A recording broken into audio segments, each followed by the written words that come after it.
ভেন্যুতে সবাই চলে এসেছে, মানে আমি বলতে চাইছি ওরা ছাড়াও ভেন্যুতে আরো অনেকেই আছে। আর তাছাড়া ওরা তো এখানে দিন 15 থাকবে, চলে যাবে। আর তার উপর আসছে ওরা ডোনেশন নিয়ে। আমি একটা জিনিস বুঝতে পারছি না, এটার জন্য ওকে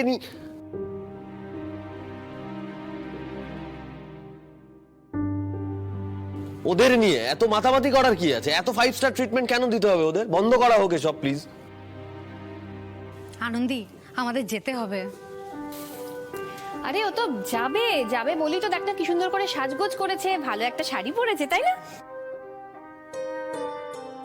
ও তার মানে আনন্দের এই সাজ, এই শাড়ি, এই সবকিছু তোমার মতোতে হয়েছে, তাই না?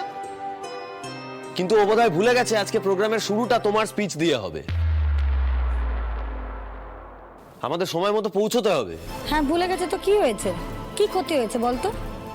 একটা মানুষ সারা জীবন সকলের ভালো মন্দ, হাসি কান্না দুঃখ মনে রেখে গেল, একটা দিন নয় ভুলে গেছে, বেশ করেছে।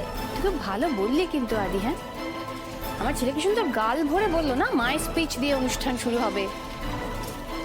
হ্যাঁ রে, তোর মাকে এইভাবে সবার সামনে কনফিডেন্টলি মনের কথা বলতে কে শেখালো বলতো? ওই আনন্দ। এতদিন আমরা কি করতাম বলতো? রান্নাঘরে চুপচাপ মাথা নামিয়ে দাঁড়িয়ে থাকতাম সবাই একসাথে। মানে রান্নাঘর থেকে এই ডাইনিং অবধি আসতেই আমাদের ভয় পা কাঁপতো।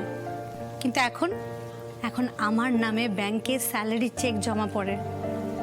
কার দৌলতে হচ্ছে এসব?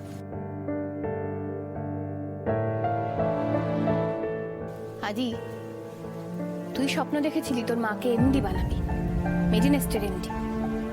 সেই স্বপ্ন পূরণ কে করেছে আদি? এই আনন্দী। হ্যাঁ হ্যাঁ, তোর মনে আছে তুই তুই তোর মায়ের নামে মানে আমার নামে বিজয়া আরোগ্য যোজনা চালু করলি?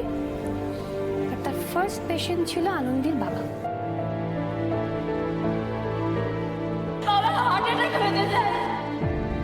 বলছি আমাকে কটা দিন সময় দিতে পারবেন? যত টাকাই লাগুক না কেন আমি ঠিক জোগাড় করে এনে দেবো। অপারেশনটা বিজয়া ফ্রি সার্জারি স্কিমে হবে। ইনফ্যাক্ট এটাই তো এই স্কিমের ফার্স্ট কেস। সেটার জন্যই আপনাদের 1 টাকাও খরচ করতে হবে না। দাদা তো অপারেশন টেবিলেই মারা গেলেন। তোকে পুলিশ তুলে নিয়ে যেত আদি। কে তোকে বাঁচিয়েছিল সেদিন? এই আনন্দী। আজকের এই ঘটনার জন্য যদি সত্যিই কেউ দোষী হয়ে থাকে তাহলে সেটা আমার কপাল। ডক্টর আদিদেব লাহিড়ীর এখানে কোনো দোষ নেই। মানুষের বিশ্বাস উঠে গেছিল, ওই দিনই বন্ধ হয়ে যেত তোমাদের এই যোজনা। মানুষের মনের মধ্যে আমাদের প্রতি আবার বিশ্বাস জাগিয়ে তুলে এই আরোগ্য যোজনাতে লোকজন ফিরিয়ে এনেছিল কে? আনন্দী।